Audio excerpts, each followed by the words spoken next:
ভারতকে এসএডি শ্যামাপ্রসাদ মুখার্জির বিষয়ে যেন কেউ জানতে না পারে তার ব্যবস্থা করে রাখা হয়েছিল পূর্বে। সত্য কোনোদিন চাপা রাখা যায় না। বিজেপি সরকার প্রতিষ্ঠার পর শ্যামাপ্রসাদ মুখার্জির জীবনী সম্পর্কে সকলে জানতে পারছে। প্রদেশ বিজেপি কার্যালয়ে শ্যামাপ্রসাদ মুখার্জির আত্মবলিদান দিবস উপলক্ষে আয়োজিত অনুষ্ঠানে এমনটাই বললেন রাজ্যের মুখ্যমন্ত্রী professor doctor Manik Saha. 23 June ভারতে কেশরী শ্যামাপ্রসাদ মুখার্জির আত্মবলিদান দিবস। সোমবার প্রদেশে বিজেপি কার্যালয়ে এই দিনটি যথাযোগ্য মর্যাদার সহিত পালন করা হয়। সেখানে উপস্থিত ছিলেন মুখ্যমন্ত্রী ডাক্তার মানিক সাহা, প্রদেশ বিজেপির সভাপতি রাজীব ভট্টাচার্য, মন্ত্রী সুশান্ত চৌধুরী, মন্ত্রী সুধাংশু দাস সহ অন্যান্যরা। উপস্থিত সকলে প্রয়াত ভারত কেশরী শ্যামাপ্রসাদ মুখার্জির প্রতিকৃতিতে ফুল দিয়ে ওনার প্রতি শ্রদ্ধা নিবেদন করেন।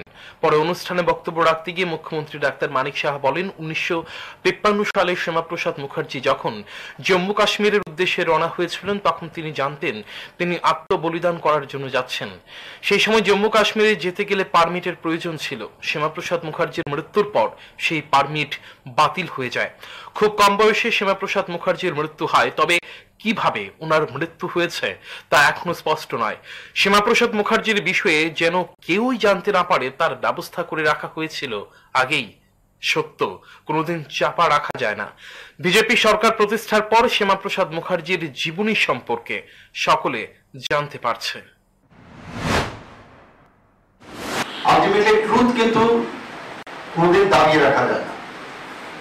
আজকে ভারতীয় জনতা পার্টির সরকার আসার পর, বিশেষ করে মাননীয় প্রধানমন্ত্রী নরেন্দ্র মোদীজি আসার পর, যেভাবে শুধু ডক্টর শ্যামাপ্রসাদ মুখার্জি না, আরো যারা নিজের ব্যক্তি নেতাজি সুভাষ চন্দ্র বোস থেকে আরম্ভ করে আমাদের সব ব্যক্তিরা উনি যেভাবে আবার তাদের সম্মান দিচ্ছেন, সেটা আগে কোনোদিন ছিল না। সেই কাজটা আমাদের করছে।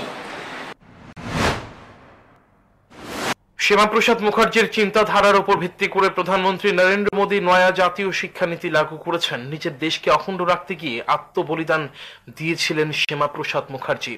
তিনি কোনো সময় দেশে ভাগ চাইতেন না। শ্যামাপ্রসাদ মুখার্জির দেখানো পথকে পাথেয় করে সামনের দিকে প্রধানমন্ত্রী নরেন্দ্র মোদী এগিয়ে যাচ্ছেন বলে দাবি করেন মুখ্যমন্ত্রী ডাক্তার মানিক সাহা। তিনি আরো বলেন, ভারতকে নষ্ট করার জন্য বারবার ভারতের উপর আক্রমণ করা হচ্ছে। কিছুদিন পূর্বেও দেখা গেছে ভারতে সন্ত্রাসবাদীদের আক্রমণ, সময়ে সময়ে ভারতও পাল্টা জবাব দিয়েছে। ওনার যে পথ দেখানো, সেই পথে আমাদের এখন যে আরেক রাষ্ট্রনেতা, আমাদের যশস্বী প্রধানমন্ত্রী নরেন্দ্র মোদীজি সেই দিশায় চলছে। ভারতকে নষ্ট করার জন্য, ভারতকে আঘাত করার জন্য আমরা কিছুদিন আগেও আমরা দেখেছি টেররিস্টদের তো আক্রমণ ছিলই, বারবার আক্রমণ, এবং এর আগেও আমরা দেখেছি। কিন্তু মাননীয় প্রধানমন্ত্রীজি যবে উনি প্রধানমন্ত্রী যে দায়িত্ব নিলেন, যখন যখন যে আঘাত এনেছে তার কিন্তু যেরকম বলা সেটা করেছে, সেটা এয়ার স্ট্রাইকই হোক, সার্জিক্যাল স্ট্রাইকই হোক।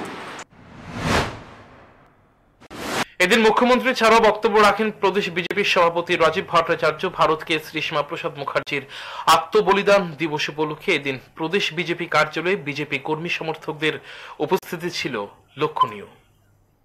Report news today.